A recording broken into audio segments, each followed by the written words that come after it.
thérapie. Les organisations syndicales de l'enseignement se sont penchées ce matin sur la pénibilité du métier d'enseignant au Palais des Congrès de Liège.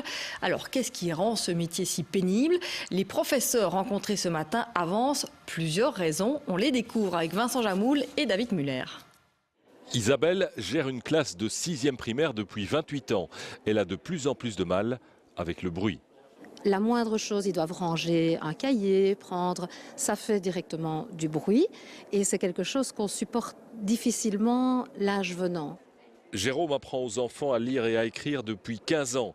Il a parfois l'impression de faire plus d'éducation que d'apprentissage. Pas plus tard que hier, dans la cour de récréation, quand j'interpelle un élève, que je lui demande de venir et cet élève ne vient pas, les difficultés avec la discipline à l'école, c'est quelque chose de terriblement usant.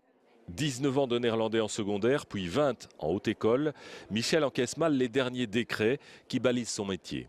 Nous avons énormément de tâches administratives, de réunions à faire et tout ça en plus de notre travail de professeur. Isabelle enseigne le français en fin de secondaire depuis 19 ans.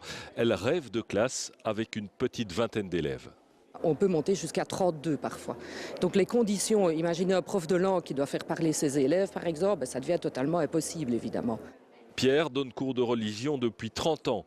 Les jeunes d'aujourd'hui, qui s'expriment beaucoup plus qu'avant, lui demandent beaucoup d'énergie. Ce sont des élèves qui sont habitués à prendre la parole, heureusement en un sens, mais c'est très exigeant. Et donc on doit tout le temps faire œuvre d'imagination, de créativité en permanence pour aller chercher l'attention de l'un à gauche, de l'autre à droite. Carla est prof de maths depuis 30 ans dans le secondaire professionnel. En face d'elle, beaucoup de jeunes en décrochage qui n'ont pas choisi cette filière. Il y a un côté intéressant, fatalement, parce qu'on est en train de réparer, je vais dire, le jeune. Mais c'est un côté aussi assez pénible, parce qu'il faut les remotiver. En plus, je donne cours de maths. À refaire, je ne le referai pas. De la maternelle au supérieur, aucun d'entre eux ne s'imagine continuer jusqu'à 67 ans.